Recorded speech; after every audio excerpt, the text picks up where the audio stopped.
Good morning, everybody. My name is Pranav, a legal intern, Lexis and Company, and today I will be talking about types of partnership and also the rights of partners under the Indian Partnership Act. Looking at types of partnership, the following are the methods or the types of partnership. Firstly is partnership at will.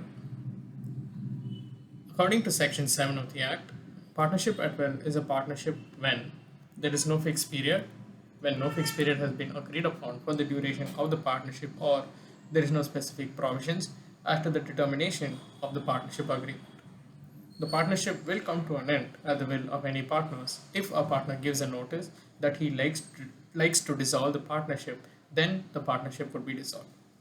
When a firm is established, if there is no clause mentioned in the partnership deed regarding the period of expiry of the firm, it is called partnership at will. Next is partnership for fixed term. It is a partnership only for a particular period. After the expiry of that period, the partnership comes to an end. The partners may, however, continue to carry on the business after the expiry of a fixed period. In this case, the mutual rights and duties of the partner remain the same as they were before the expiry of the fixed period, and the partnership becomes partnership at will. During the creation of the firm, the partners have to fix their duration for until when the firm will be in existence, and at the end of that duration, the partnership will automatically be dissolved. Next is particular partnership. It is a partnership of doing a particular business or venture.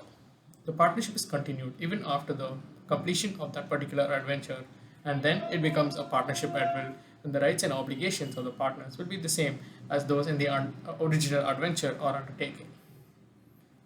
The next type is a general partnership.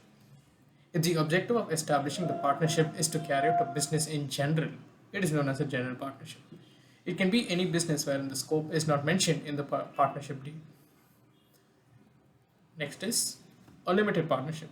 A limited partnership is an opposite of what is a general partnership. It is a partnership which is between a company and a partnership. The partner's property is called as personal property and is not liable for the loss in the limited partnership. He has no right of management of the business. The limited partnership cannot be dissolved by notice. But this type of partnership exists only in England and not anywhere else. And the last type is sub-partnership. When the original partner transfers his interest in the partnership to another, then the second person becomes a sub-partner. A sub-partner has generally no general right, but is only assigned or transferred rights. Now moving on to the next topic, that is rights of partners. The relation of partners between themselves are governed by their own agreement, whether it is express or implied.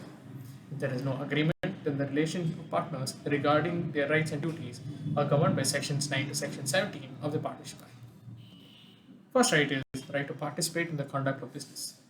Section 12A states that every partner can participate in the conduct of the business of the firm in the absence of an agreement to promote the interest of the firm.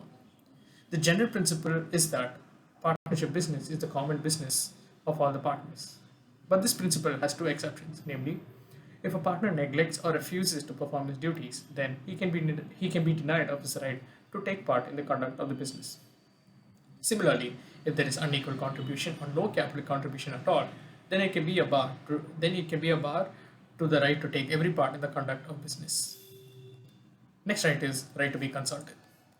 Every partner has a right to be consulted and heard in all the matters concerning the business of the firm.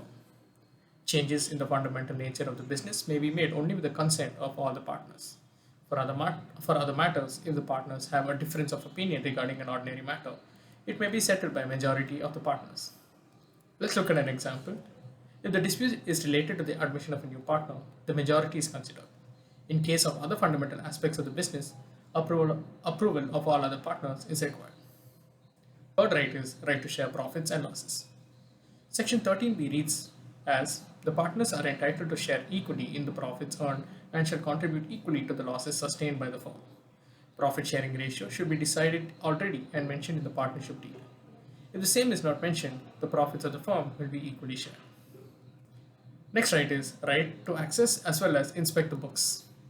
Every partner has free access to books, records of the company, records and accounts of the firm.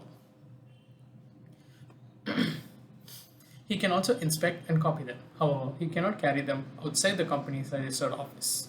A partner may exercise the right by himself or through an agent. A partner can have the accounts inspected through an agent and he need not do it personally.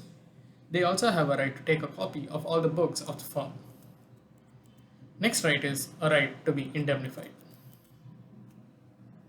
Right to be indemnified is another right of the partner wherein every partner has a right to be indemnified by the firm or for the payments made, expenses and liabilities of the firm under the following two circumstances. Firstly, in the ordinary and proper conduct of business, the partner is entitled to be indemnified for any expenditure or liability incurred by him. Secondly, if doing an act in an emergency purpose of protecting the firm from loss, here the partner is entitled to be indemnified for any expenditure or liability incurred by him while acting in emergency. The partner should have acted in the same manner as a person of an ordinary prudence would act in his own case. And the last right is partnership property and right to use them. The partnership property and the right to use them. The property of the firm includes all property originally bought into the firm and subsequently acquired by purchase or otherwise, and it includes also the goodwill of the business. Every partner is a joint and equal owner of the partnership property. Such property of the firm must be used by the partners exclusively for the business purposes of the firm. Every partner has an individual claim over the property. No partner can treat or use it as his individual property or for his own private purposes. If it is done so, he is accountable for the profits made by using such property of the firm. And with this, I come to the end for today's session. And in tomorrow's topic, I will be talking about the registration of partnership. Until then, stay safe and have a great day. Thank you.